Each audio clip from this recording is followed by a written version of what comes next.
Halo semuanya, perkenalkan nama saya Nadia Ulfarinda. Jadi pada video kali ini kita akan mempelajari materi baru yaitu mengenai ekosistem. Materi ini dipelajari pada kelas 5, tema 5, subtema 1. Sebelum kita mempelajari lebih lanjut mengenai ekosistem, tentu kita harus mengetahui apa itu pengertian ekosistem. Apa itu ekosistem? Ekosistem adalah bagian hidup dan tak hidup di sebuah lingkungan yang saling berinteraksi dan saling bergantung satu sama lain. Interaksi antara makhluk hidup dan benda-benda tak hidup di sebuah lingkungan inilah yang disebut dengan ekosistem. Jadi, ekosistem itu adalah hubungan atau interaksi antara makhluk hidup dengan benda tak hidup di sebuah lingkungan. Sekarang kita perhatikan gambar ini. Gambar ini adalah gambar sebuah kolam ikan.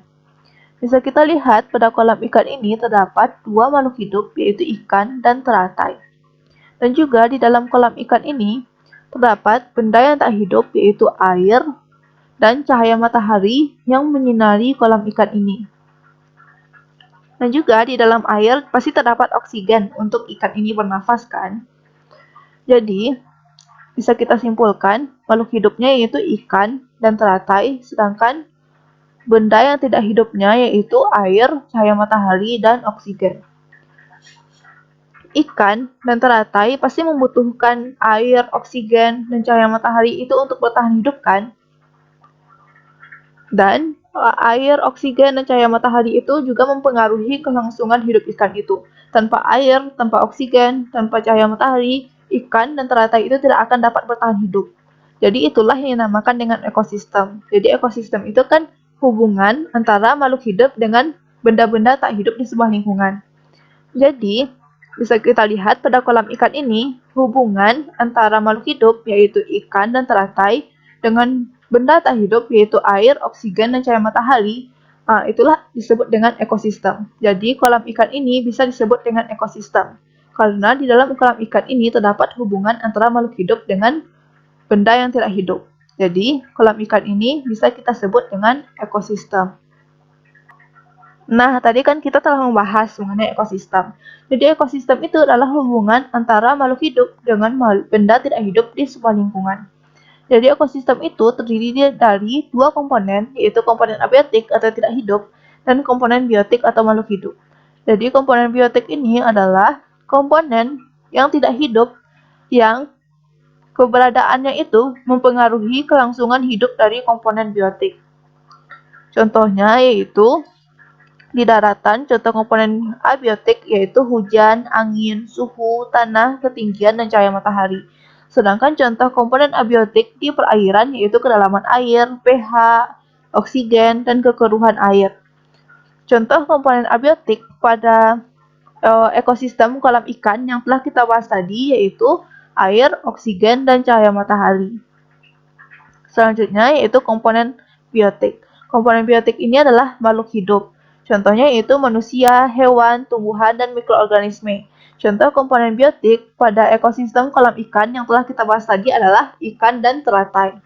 Sekarang kita perhatikan gambar ini. Gambar ini adalah gambar sawah.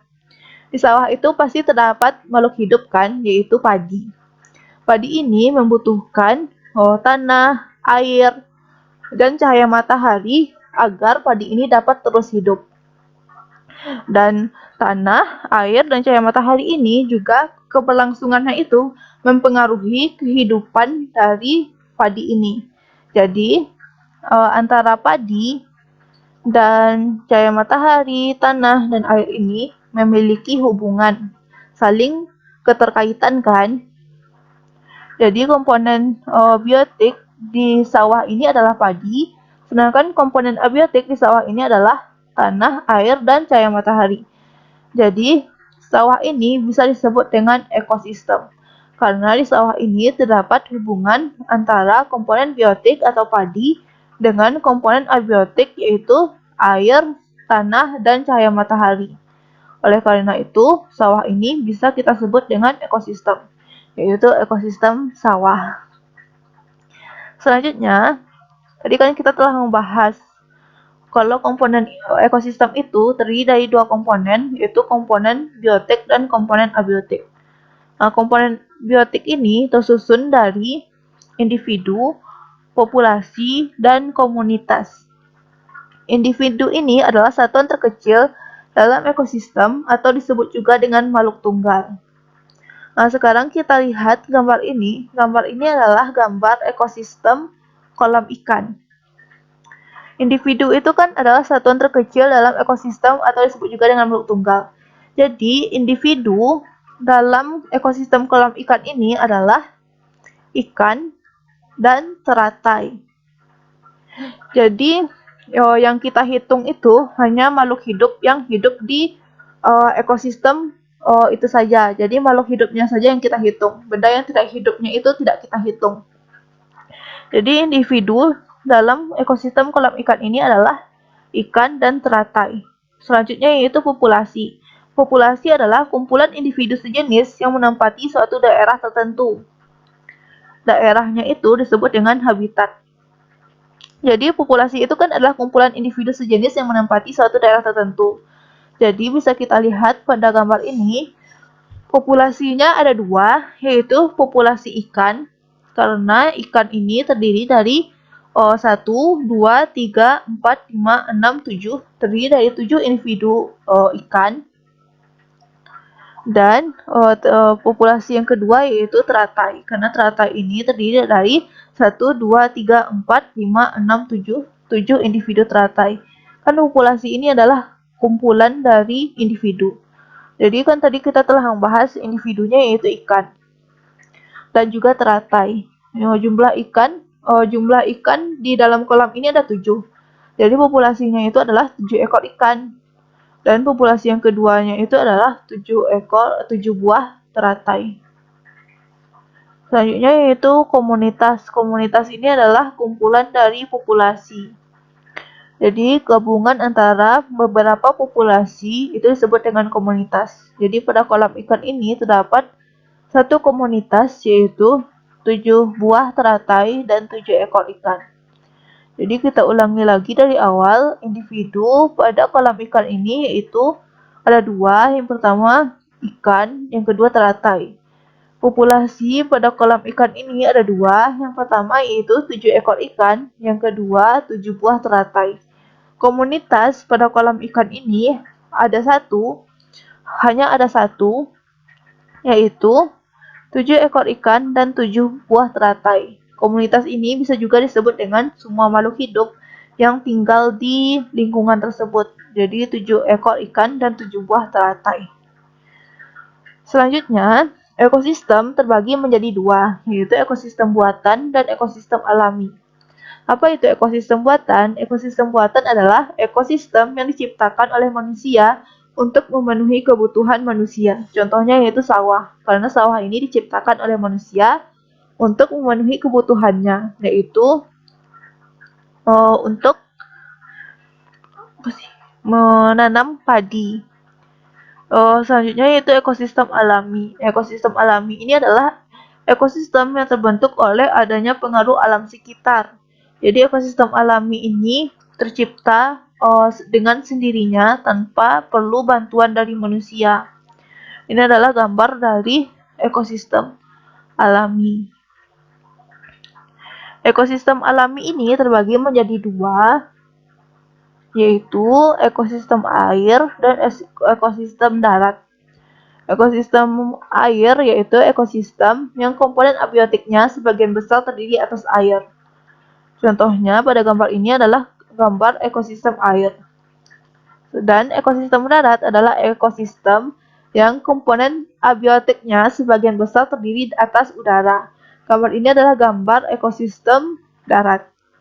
Selanjutnya, ekosistem air terbagi menjadi dua, yaitu ekosistem air tawar dan ekosistem air asin. Yang pertama, ekosistem air tawar. Pada gambar ini adalah gambar ekosistem air tawar. Jadi, kodok itu habitatnya yaitu di air tawar. Contoh ekosistem air tawar adalah ekosistem danau, kolam, dan sungai. Pada ekosistem air tawar ini, hidup berbagai jenis ikan, dan juga tumbuhan yang paling banyak hidup di ekosistem air tawar adalah tumbuhan ganggang. Yang kedua, ekosistem air asin. Contoh ekosistem air asin adalah ekosistem terumbu karang seperti terlihat pada gambar ini dan ekosistem laut dalam. Berbagai jenis ikan, kerang, koral, dan makhluk laut lainnya hidup pada ekosistem ini. Terdapat juga beberapa jenis hewan kecil dan tumbuhan alga yang dapat membuat sendiri makanannya yang hidup di ekosistem air asin ini. Selanjutnya, ekosistem darat juga terbagi menjadi 6. Yang pertama yaitu ekosistem hutan tropis, yang kedua ekosistem sabana, yang ketiga ekosistem padang rumput, yang keempat ekosistem gurun, yang kelima ekosistem taiga, dan yang keenam ekosistem tundra. Yang pertama, ekosistem hutan tropis. Hutan tropis merupakan ekosistem yang terletak di wilayah tropis dan kaya akan keanekaragaman hayati.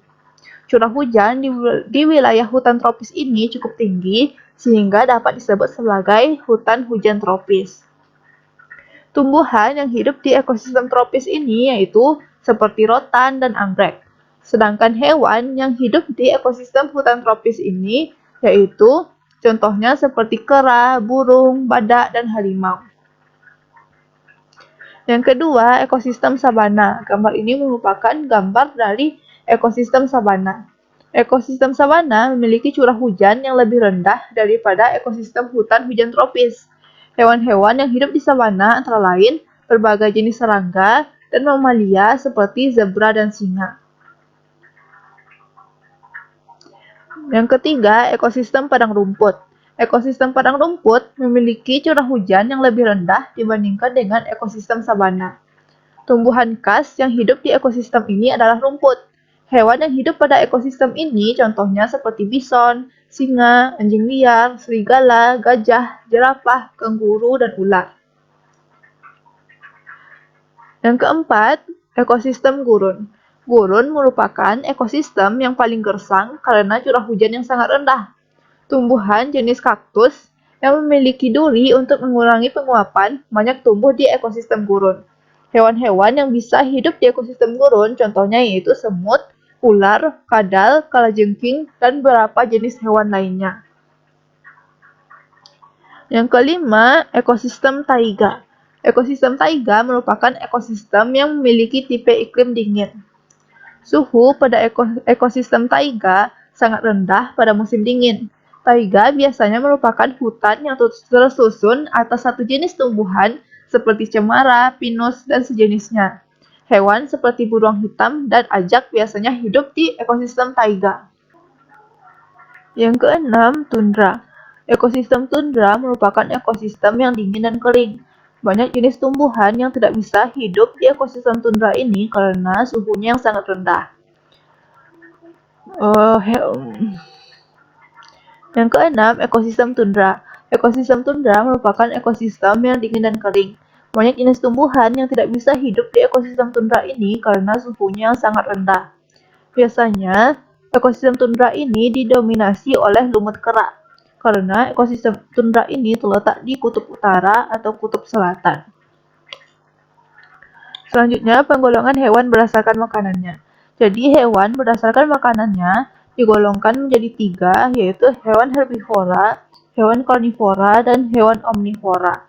Yang pertama, hewan herbivora. Hewan herbivora merupakan hewan yang makanannya berasal dari tumbuhan.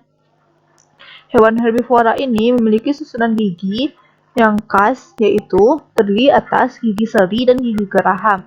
Dan hewan herbivora ini tidak memiliki gigi taring. Gigi seri hewan herbivora berada di depan, fungsinya yaitu untuk memotong makanan. Sementara gigi gerahamnya terletak di belakang dan fungsinya untuk menghaluskan makanan yang telah dipotong oleh gigi seri. Contoh hewan herbivora adalah sapi, kelinci, kerbau, dan rusa. Nah, pada gambar ini adalah gambar gigi dari hewan herbivora yaitu kelinci. Jadi terlihat di sini kelinci itu hanya memiliki gigi seri dan gigi geraham saja, dan kelinci tidak memiliki gigi taring. Yang kedua, hewan karnivora. Hewan karnivora adalah hewan yang memakan hewan lain. Hewan karnivora, susunan giginya terdiri dari gigi seri dan gigi taring. Gigi taring berfungsi untuk merobek dan mengoyak mangsanya. Contohnya seperti kucing memangsa tikus. Jadi gigi taring ini fungsinya yaitu untuk merobek dan mengoyak tikus. Dan juga hewan karnivora ini memiliki gigi seri.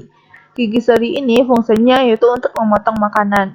Contoh hewan karnivora adalah harimau, singa, anjing, buaya, ular, dan kucing. Seperti pada gambar ini, pada gambar ini adalah gambar gigi dari hewan karnivora yaitu kucing. Jadi kucing hanya memiliki gigi seri dan gigi taring saja. Kucing tidak memiliki gigi geraham. Dan yang terakhir adalah hewan omnivora. Hewan omnivora adalah kelompok hewan yang makanannya berasal dari tumbuhan maupun hewan lain. Hewan omnivora memiliki susunan gigi yaitu gigi seri, gigi taring, dan gigi geraham. Jadi susunan giginya ini berkembang sesuai dengan makanannya. Gigi seri dan gigi taring digunakan ketika memakan makanan yang berupa hewan lain, sedangkan gigi seri dan gigi geraham digunakan ketika memakan makanan berupa tumbuhan. Contoh hewan omnivora adalah orangutan, gorila, dan monyet. Yang selanjutnya, daur ulang hidup hewan. Jadi, hewan ada yang mengalami metamorfosis sempurna, ada yang mengalami metamorfosis tidak sempurna, dan ada yang tidak bermetamorfosis. Sebelum kita bahas apa itu metamorfosis sempurna, apa itu metamorfosis tidak sempurna, dan apa itu tidak bermetamorfosis, terlebih dahulu kita bahas apa pengertian metamorfosis. Jadi, apa itu metamorfosis? Metamorfosis adalah suatu proses perkembangan biologi pada hewan yang melibatkan perubahan penampilan fisik dan atau struktur setelah kelahiran atau penetasan. Salah satu contoh hewan yang mengalami metamorfosis yaitu kupu-kupu, seperti terlihat pada gambar ini. Nah, yang pertama, metamorfosis sempurna. Metamorfosis sempurna terjadi ketika hewan mengalami perubahan bentuk yang sangat berbeda pada setiap tahap perkembangannya. Jadi, pada metamorfosis sempurna ini, hewannya itu mengalami fase ulat dan fase pupa atau kepompong. Seperti salah satu hewan yang mengalami metamorfosis sempurna yaitu kupu-kupu, seperti kita lihat pada gambar ini. Jadi, awalnya kupu-kupu berkembang biak dengan cara bertelur, lalu telurnya menetas menjadi larva atau ulat, lalu ulat berubah menjadi kepompong, lalu kepompong ulat yang ada di kepompong berubah menjadi kupu-kupu muda, lalu kupu-kupu muda tumbuh dan berkembang menjadi kupu-kupu dewasa. Lalu kupu-kupu dewasa akan berkembang biak lagi dengan cara bertelur, dan begitu seterusnya. Nah, yang kedua, metamorfosis tidak sempurna. Metamorfosis tidak sempurna terjadi pada hewan yang mengalami perubahan bentuk yang tidak terlalu berbeda pada setiap perkembangannya. Hewan kelompok metamorfosis tidak sempurna tidak mengalami fase larva dan pupa. Jadi, pada hewan metamorfosis tidak sempurna tidak sama seperti pada kupu-kupu tadi, hewan metamorfosis tidak sempurna tidak mengalami fase larva dan pupa atau kepompong. Contoh hewan yang mengalami metamorfosis tidak sempurna yaitu kecoa. Jadi kecoa itu berkembang biak dengan cara bertelur, lalu telur menetas menjadi nimfa atau kecoa muda, lalu kecoa muda atau nimfa satu tumbuh menjadi kecoa muda yang lebih besar yaitu nimfa 2, lalu tumbuh menjadi kecoa dewasa 1, lalu tumbuh lagi menjadi kecoa dewasa 2. Kecoa dewasa 2 ini akan berkembang biak lagi dengan cara bertelur, dan begitu seterusnya. Jadi, beda antara metamorfosis sempurna dan tidak sempurna adalah pada metamorfosis sempurna, hewannya itu mengalami fase larva dan pupa. Sedangkan pada metamorfosis tidak sempurna, hewannya itu tidak mengalami fase larva dan pupa. Seperti kita lihat pada proses perkembangan kecoa ini tidak mengalami fase larva dan pupa. Selanjutnya, tidak bermetamorfosis. Jadi, ada juga hewan yang tidak mengalami metamorfosis. Selain serangga dan katak, hewan lain tidak mengalami metamorfosis. Jadi, hewan lain selain serangga dan katak berkembang biak tanpa metamorfosis atau tanpa mengalami perubahan bentuk. Contoh hewan yang tidak bermetamorfosis salah satunya adalah ikan. Seperti kita lihat pada gambar ini, jadi ikan itu berkembang biak dengan cara bertelur. Setelah telur menetas, ikan akan menetas Selanjutnya, tidak bermetamorfosis. Jadi, selain hewan yang bermetamorfosis, ada juga hewan yang tidak mengalami metamorfosis. Hewan yang tidak mengalami metamorfosis adalah hewan selain serangga dan katak. Jadi, selain serangga dan katak tidak mengalami metamorfosis atau tidak mengalami perubahan bentuk. Contoh hewan yang tidak mengalami metamorfosis salah satunya adalah ikan. Seperti kita lihat pada gambar ini, jadi ikan itu berkembang biak dengan cara bertelur. Lalu telur itu akan menetas menjadi larva. Larva akan tumbuh menjadi ikan muda, lalu ikan muda akan tumbuh menjadi ikan dewasa. Lalu ikan dewasa akan berkembang biak lagi dengan cara bertelur, dan begitu seterusnya. Nah, sekianlah pembelajaran kita pada video ini. Terima kasih telah menonton. Sampai bertemu pada video selanjutnya.